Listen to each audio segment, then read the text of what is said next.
Assalamualaikum Ibu. Waalaikumsalam, Bu Bidan. Iya Ibu, ini benar dengan Ibu Rekatul? Iya, benar. Oh iya, benar ya Bu ya. Sebentar ya Bu ya, saya tutup privasinya dulu. Iya, Bu. Ibu, jadi perkenalkan dulu ya Bu ya. Saya dengan Bidan Afi. Jadi di sini pada siang hari ini saya yang bertugas pagi hari ini Bu. Iya, Bu.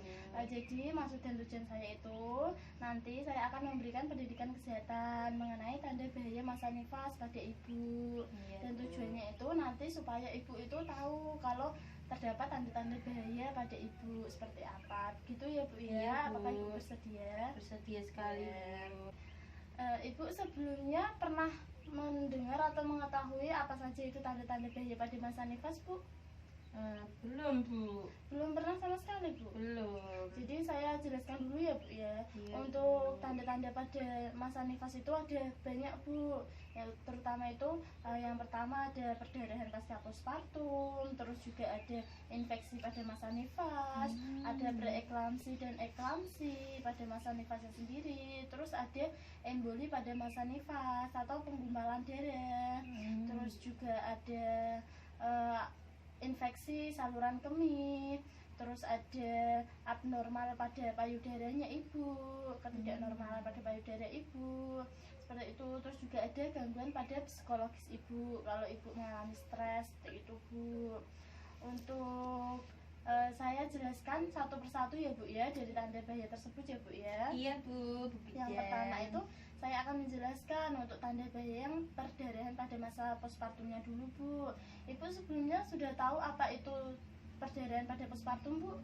Belum, Bu. Belum tahu ya Bu ya. Jadi untuk definisinya sendiri itu kehilangan darah lebih dari 500 ml Bu dari jalan lahir ibu, seperti itu Bu.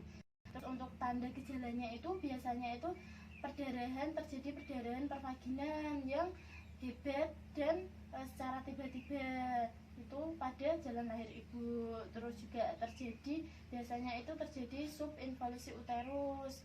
Terus juga terjadi nyeri tekan perut pada bagian bawah ibu, seperti itu Bu untuk tanda-tanda dari perdarahan postpartumnya sendiri. Terus untuk yang kedua itu untuk tanda bahaya infeksi pada masa nifas ibu. Untuk pengertiannya itu infeksi bakteri yang berasal dari saluran reproduksi ibu selama pada masa nifas ibu.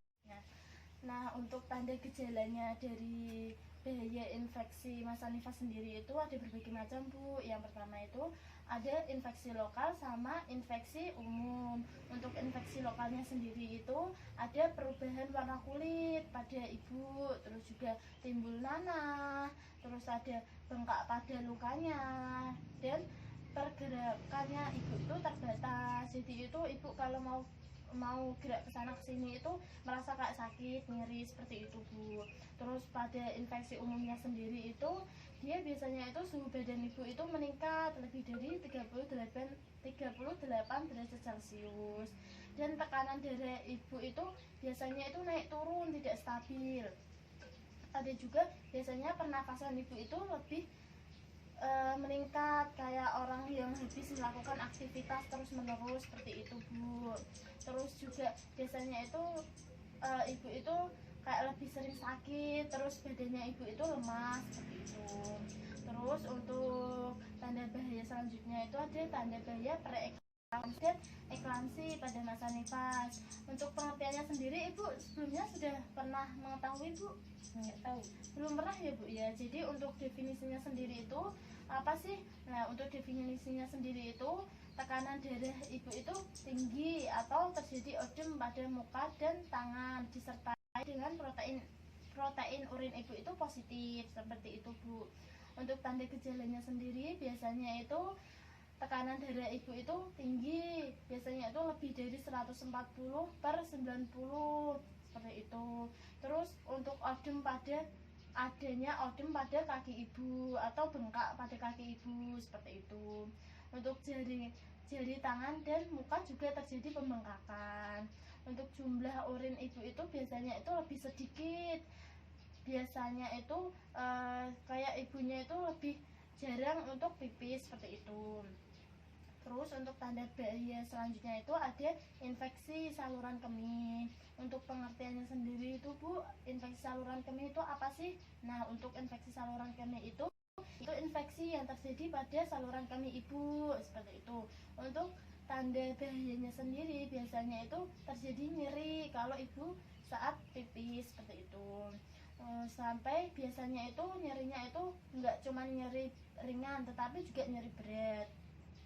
Untuk payudaranya itu biasanya itu lebih besar dan memerah. Terus badan ibu juga biasanya itu lebih merasa demam, ya. Terus selanjutnya itu ada tanda bahaya pada masa adanya gangguan pada psikologis. Untuk gangguan pada psikologis ini definisinya sendiri itu biasanya gangguan psikologis atau kejiwaan yang terjadi selama masa nifas. Kan untuk masa nifas ini biasanya itu tingkat emosinya itu lebih labil ya Bu. Lah seperti itu biasanya itu ibunya itu lebih mudah stres, kan bingung nanti cara ngerawat bayinya seperti apa, terus nanti yang bisa membantu itu siapa. Ibunya kan pasti lebih memikirkan seperti itu, jadi menimbulkan rasa kecemasan pada diri ibu. Untuk gangguan psikologis ini itu dibagi beberapa macam Bu, ada macam-macamnya. Yang pertama itu kehilangan nafsu makan dalam waktu yang lama. Biasanya itu ibunya itu kayak lebih acuh pada makanan ibu, kayak lebih tidak nafsu untuk makan karena memikirkan segala sesuatunya, seperti itu. Terus yang kedua itu ada ibunya itu biasanya itu merasa sedih, tidak mampu merawat dirinya dan bayinya karena terlalu memikirkan nanti seperti apa ya ke depannya, seperti itu Bu. Nah Bu, itu tadi yang saya sudah jelaskan Bu untuk tanda bahaya pada masa nifas. Ibu itu nanti kalau semisal ibu mengalami tanda-tanda tersebut, ibu bisa langsung ke dokter ataupun bidan untuk segera bisa ditangani ya Bu ya. Ibu harus sangat memperhatikan hal tersebut karena pada masa nifas ini kan masa yang sangat rentan bagi ibunya sendiri, seperti itu Bu. Jadi kan saya sudah menjelaskan bagaimana Ibu, apakah Ibu sudah paham? Paham Bu. Baik Bu, kalau Ibu sudah paham, saya ingin bertanya sedikit ya Bu Iya, ya. Bu. Tadi untuk tanda-tanda masa nifas itu apa saja Bu? Tanda-tanda bahaya masa nifas itu tadi ada gangguan psikologi karena stres mengurus bayinya. Iya, Bu. Terus ada eklamsi dan preeklamsi karena tekanan darahnya tinggi. Terus yang ketiga itu ada infeksi atau infeksi postpartum atau setelah masa nifas. Ya, Ibu sudah paham ya Bu ya apa yang saya jelaskan tadi, dan Ibu juga supaya nantinya kedepannya itu bisa lebih menjaga diri Ibu supaya Ibu tidak mengalami kestresan, seperti itu ya Bu ya. Terima kasih atas kerjasamanya Bu. Sekian dan nanti saya akan melakukan pendokumentasian setelah ini ya Bu ya. Terima kasih. Wassalamualaikum warahmatullahi wabarakatuh. Waalaikumsalam warahmatullahi wabarakatuh.